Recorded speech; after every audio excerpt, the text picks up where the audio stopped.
Okay guys, what you're looking at here is the 530e, and it's been a while since I used a gimbal to record my videos because I passed my DJI Osmo to Con earlier on, and this round one of our great readers gave us another one. I'm not joking. Our reader gave us another set of DJI Osmo.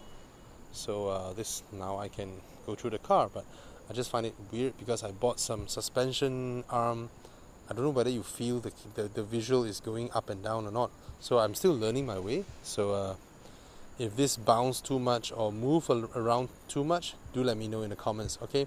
Now this is the 530e, as you can see from the front. Let me show you. I keep seeing the camera bouncing up and down, so I'm not sure if you guys are seeing it as well. Okay, first of all, the headlamps, they are no longer adaptive LEDs, and then instead of the M Sport fronts, you get the regular BMW standard bumpers. The grills still open and shut, of course, because this is a plug-in hybrid, the I performance range. Okay, now BMW has the biggest plug-in hybrid range in Malaysia. 3 Series, 5 Series, X5, 7 Series, you name it, they have them. All right, 245, 40, 19. These are 19-inch sport rims and lovely Goodyear Eagle F1s. Okay. Let me tell you, the Goodyear Eagle F1s are underrated. They are great tires.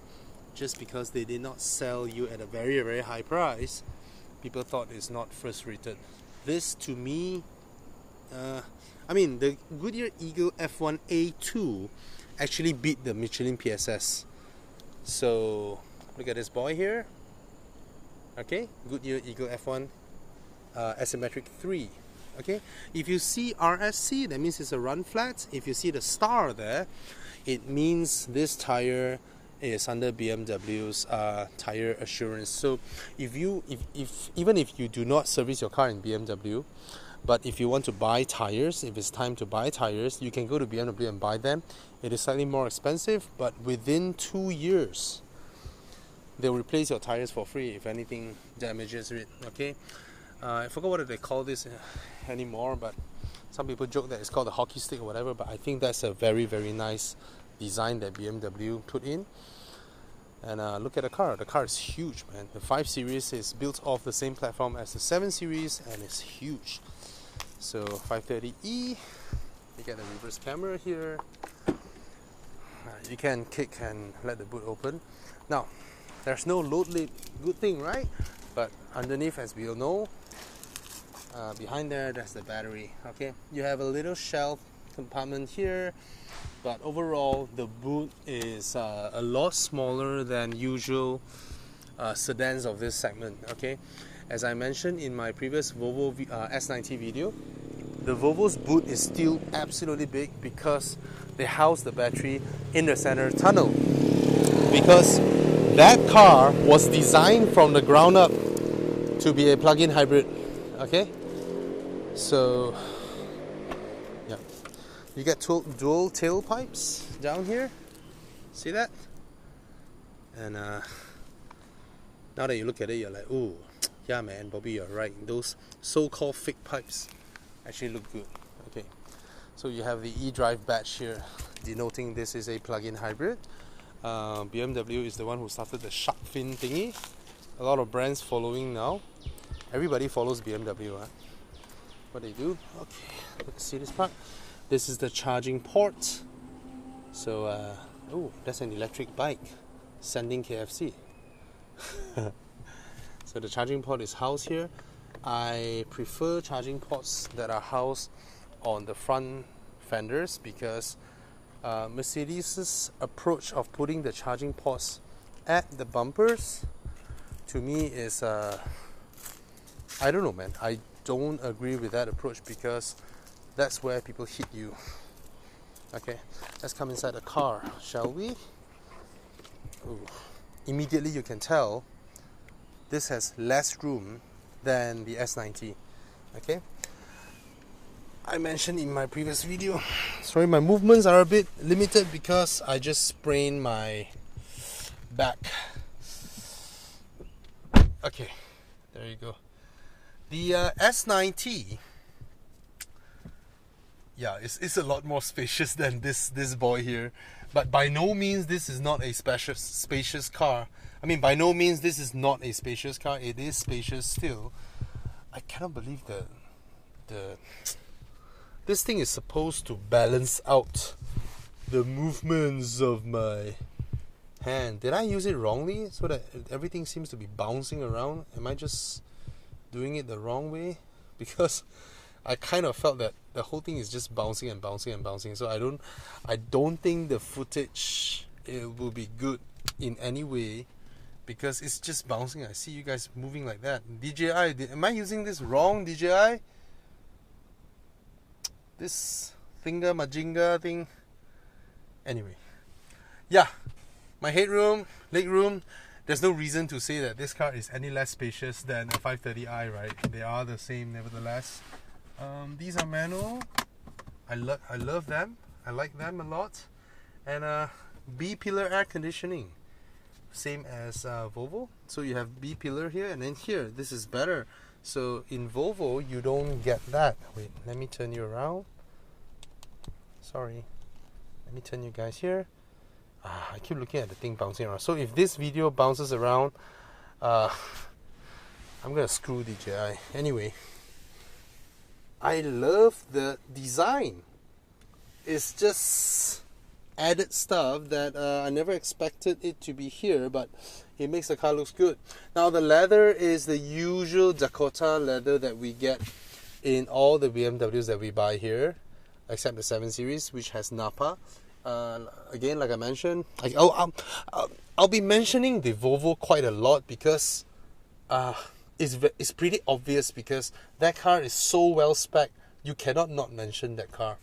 Okay, and yeah, that one is Napa leather.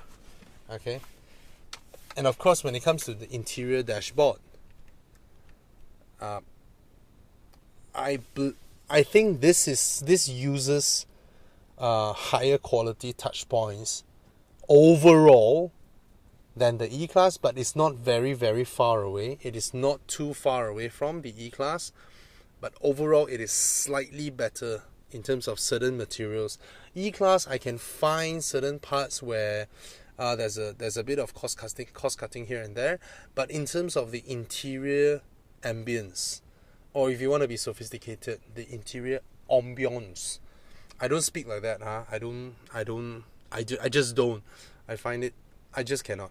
Anyway, the E-Class interior is way prettier than this. This looks very subdued, very down to earth, very BMW, very usual BMW stuff going on here. Even Volvo S90's interior is more flamboyant than this. And I would say in terms of use of material, Volvo's use of material is the highest among these three. Okay, they really use quality stuff throughout the entire cabin.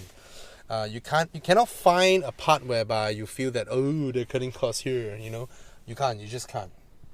Down here, nothing much. Cup holders and I'm surprised. Maybe again, I'm surprised that this is not a compartment. This is a cup holder. Nevertheless, this feels about 3 times more expensive than the armrest in Porsche Cayenne. Again, I'm gonna pick on Porsche Cayenne again and again whenever I review cars, because is a million ringgit luxury SUV with a armrest that fits a Volkswagen. No, that armrest is even cheaper than that in a CX-5. I'm not joking. Okay. All right, let's go start the car. So interior-wise, there's nothing to. You see, I see the thing bouncing around. I just cannot, man. I'm sorry, guys. I'm sorry. It's my first time using this thing. I don't know whether you guys can see the gimbal or not. I'll point it downwards. See this thing? I thought it's a great idea, but I just keep on looking at my camera bouncing and bouncing and bouncing. Okay, anyway, turn you guys back. So it doesn't have a full length door bin. Okay, but yeah, it's still a comfortable car. In fact, it's very, very comfortable because of the excellent soundproofing. Okay, coming here, you have what? All that you need is over here, but again, the door bins, it segregates them, so it sort of prevents your stuff from flinging around. Okay, very basic seats here. Look at them, very, very basic. But I love the fact that you can move this guy. The seats can be moved to a very high degree of in terms of the seat bench. So I like my car seats to be like that, so that I have a very, very comfortable angle when it comes to my thighs and my knees. Okay, as I sit in here, we're gonna get very, very close to everything because this thing is fitted with a gift bomb. I believe I'm doing it wrongly because this cannot work, man. You guys are just like bouncing up and down, up and down, up and down. I'm so sorry. Not a good idea. Let me start the car. Okay, to get the air conditioning unit. There is no longer gesture control, which is a gimmick anyway. But touchscreen is still there. And this is the sleekest. When it comes to infotainment systems operated by a dial, I would say BMW's is the best. But when it comes to touchscreen, Volvo is the best. Okay, now this cabin choice of color is what Malaysians love. You know, dark plastics with dark leather that looks like dark plastics. So everything looks like each other, but at least BMW has some contrast stitching over there. There is some piano black materials on the door cards, right? The inlays are there. The satin chrome finishing is down there. And then you have the ambient lighting with a few colors to choose. Those are alright. I'm surprised this is not adjustable.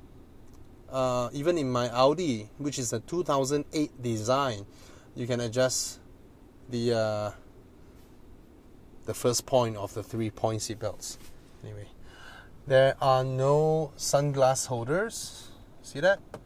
There's no sunglass holder over there. This is very basic stuff, good quality. It's alright. Glove box, not the largest. I'm surprised. The glove box is not very, very big. And that's about it, I guess. This is the Speedo, which looks no different from that from the F10. Okay, let me turn you around. Sorry, I'm sweating like a pig. See, I keep seeing this thing bouncing and bouncing and bouncing. I just cannot. Anyway, steering wheel. BMW steering wheels are excellent. Look at that. And this is a very nice design. In fact, even though it doesn't look as sporty as the M Sport steering wheel, but this feels a higher quality build than the M Sport steering wheel. Okay. Overall, the buttons feel great. I like the fact that it's a rocker. This is a rocker switch for volume, and this one for selecting stuffs is a roller instead, which is logical. What they have moved away, what BMW has removed away, which is I find it a bit weird, is they used to have a little button over here. Once you press, your wiper goes into automatic. Now I saw an auto word, but I do not know how to. Oh shit! One time up, then it's auto. Oh, there's a light there to indicate. Okay, not bad. Push it up once, then it's automatic. So it's the same as a lot of other car makers, Audis and all that. Okay. And over here, there's a button to read your messages. And over here, let's see what else has changed. Now, this thing, I think I mentioned about this in my other video. I forgot which one was it. Back in the F10, there is no marker here telling you showing you the on-off switch. Okay, it's just a blank button, and hence when you turn, oh, they change it. Lovely, they change it. See? Wow, I was surprised because earlier on, this thing turns together with this. So in the 530i CBU ones, this guy and this turn together, so that if you're OCD, you'll be like, oh, it's not straightened up. But now they updated it. Ah, nice. That's a proper premium car there. All right. And this is what differentiates Audi and Volkswagens. In Volkswagens, when you turn your volume, this thing will turn together and it's upside down. But in Audis, they make it stand just like this one. Alright, I guess this video is long enough. My hands are really tired. I do not know how to stop you guys from bouncing around this stupid... See? So guys, I'm in the 530e. Finally. A bit late. So this is BMW's plug-in hybrid 5 Series. BMW currently has the largest plug-in hybrid range in Malaysia. They have the 330e, the 530e, the X5, X-Drive 40e, the 740LE, and what else? And the i8. All 5 of them. So almost all of BMW's volume sellers are plug-in hybrids now. So I mean, if you're seeing the more plug-in hybrids you have, the more eco you are, then so be it. That's BMW. Not only that, around the entire world, Malaysia, if I don't remember wrongly, Malaysia is the number 2 market for plug-in hybrids for BMW. The first one would of course be United States, and the second one is Malaysia. Of course, it's because of our tax incentives for plug-in hybrids, locally assembled plug-in hybrids. Okay, because in other countries, the hybrid variant is only, no, not only, I used the wrong term, it's around the price of the 3-liter turbocharged variants. So in BMW speak, the plug-in hybrid 3 Series is supposed to be around the price of the 340i and of course the 540i. So how much is the 540i in Malaysia? It's not officially sold, but because it's a CBU model, if there are requests, you'll pay the money and BMW will bring in the car and pay the duties and the AP whatnot. How much is the 540i, you're asking? 600,000 ringgit. Yes, 600,000 ringgit for the 330i that makes what, 320 or 330 horsepower, thereabouts. So in BMW world, in Malaysia, if you want a 5 Series that is that horsepower, 300 over horsepower, you have to pay 600,000 ringgit. Okay, and this car is supposed to be that price in global markets, par on par, spec on spec. That should be about that. Okay, but in Malaysia, ta-da, this guy is only 343,000 ringgit. 343. And how that works out, because BMW sort of positioned this car below the 530i, even though both of them produce the same horsepower, with this one a lot more torque because of the electric motor. Okay, so the 530i remains at 380-ish and about 40,000 difference. No gains in horsepower, but the gains come in equipment. So that's how they position the cars now. And of course, by speccing this car lower, they also helps to bring down the price. As you know, we Malaysians, we like It's as if our brain doesn't work, doesn't compute, because we are poor in mathematics. So we expect a car to have everything and not charge you for it. That's how we expect things to be. Okay, we want lane departure, we want all those things, but we're not willing to pay for it. And yeah, that's how the car makers describe Malaysian market. We have high taste, we have low income. High taste, low income. Yes, that's Malaysia for you. So how does this car drive? First thing, it is so quiet. It is dead quiet. It is the quietest in class. Yeah, there's no noise whatsoever. There's just nothing. It's quiet, serene. Yes, I hear the wheel chatter, but it's because of the poor road conditions. Those you can't run away. But this car is quiet, man. And I have no idea whether now I'm running on e-drive or on or whether the engine is started. I have no idea at all. But I'm sure if I do a kickstart, then the engine will kick in. Alright? Man, it's so quiet. It is so quiet. There's adaptive damper. Let's put it under sport mode. And oh, my engine is started now. I see my RPM at 2000 RPM. So if I go into sport mode, I assume it will start the engine.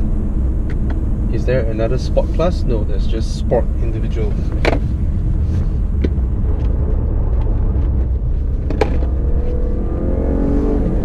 Traction control comes in. I need to take a bit of the phone right now. See, one thing I miss, there's no longer the option to have Sport Plus. Let me configure individual. Since it allows me to configure the individual, I cannot configure the traction. So I can have the steering under Sport, when I can have the damping under Sport as well. Why does it put... oh, okay, done. Sport displays. Yeah. Oh, power and torque. Wow.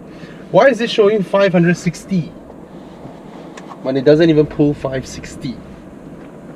Interesting.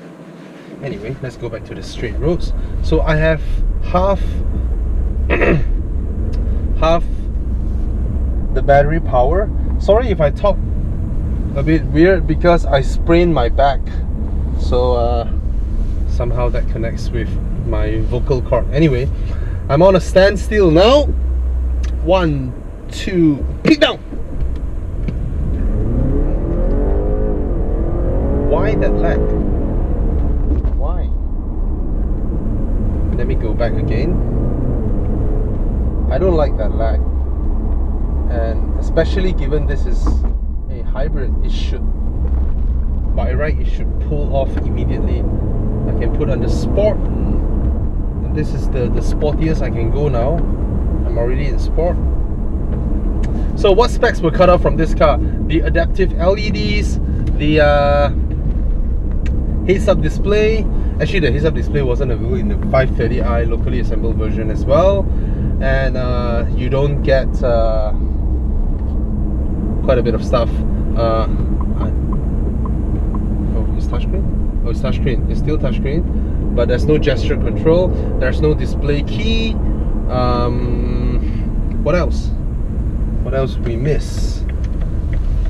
What else do we miss? Let's try again with this transmission setting. The way it drags the gears is a bit aggressive. I know I put it there.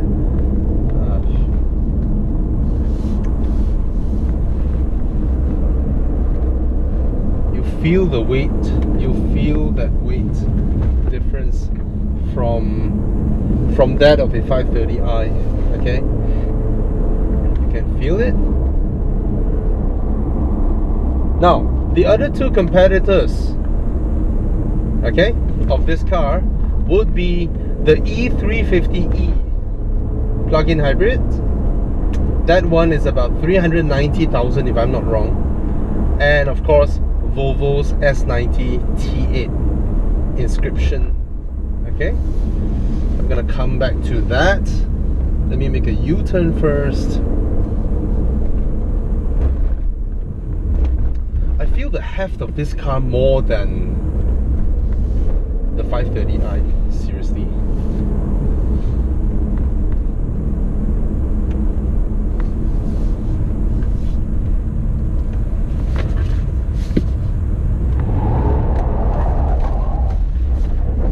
That is nice. So I off the traction control. So now you can off the traction control. There's no longer the option to have Sport Plus traction control. I don't see it anywhere. I've already entered into the Sport mode. There's no longer Sport Plus, and I've flinged my gear shifter to the left, and I'm now ready to do a start. I don't like to do the brake one. I'm just gonna kick it down. Lesser lag. There's still a half-second lag. Okay, there's lesser now. So this is more aggressive if I push it to the left, so which is a good thing. But sometimes I don't know how to balance it, because I want the car to give me immediate response, but I do not want it to aggressively hold down the gears. What do I mean by that is that, say for example, this gearbox is 8-speed, right? Normally if you go into sport mode, and then it will be either 1 gear or 2 gears lower. But I want the response. I want the car to, okay, I'm ready. I know you're an asshole. I know you want to kick down. So the car is ready. But I do not want the car to drag on the gears, which means as I'm driving like that, I lift off the throttle, and then you feel a little bit of that. Okay, now I go back to comfort mode. And then I hope it will turn back to electric. How do I e-drive? Max e-drive not available. Transmission in transmission is in sport. Hence, so if you push the transmission to the left, you will not be able to drive in pure electric, which I assume currently I'm in. This is one car that I cannot tell whether the engine has started or not. In other cars, it's pretty obvious. It's pretty obvious that, oh, the engine started. I heard it. I can hear it. I can even hear the engine operating. But this car is so quiet. It is so silent inside the cabin. I cannot tell whether it's running on electric or the motors are running. Because, see, now I can see the RPM. I cannot hear anything provided I do a kick down. But honestly speaking, this is very, very impressive soundproofing. But it also means that if you were to hit a curb or whatever, yeah, you're not gonna hear it. Okay? Oh, the traction control just cut the power. That's how it is. So, how does this car feels like? It, honestly speaking, to me, on day-to-day driving, let's not say every time you come up to the car, you put it into sport mode and push the gear lever to the side, turn everything up, dial it up 11. Let's not assume that happened, and this car will just feel like a 7 Series, honestly speaking. This feels like a short wheelbase 7 Series because it's very, very quiet. And I feel the heft. I can feel the heft. The weight transfer is very, very smooth. If I put it back here, put it under comfort, it is very, very smooth going. It's quiet. I don't feel anything. I don't feel the gears changing. Everything is just a suggestion, you know. It's a suggestion that my car has started. It's a suggestion that I'm in whatever gear that is telling me, but there is no sensory feedback at all. I'm not saying that the steering doesn't feedback. The steering is very accurate. The body control is tidy, but everything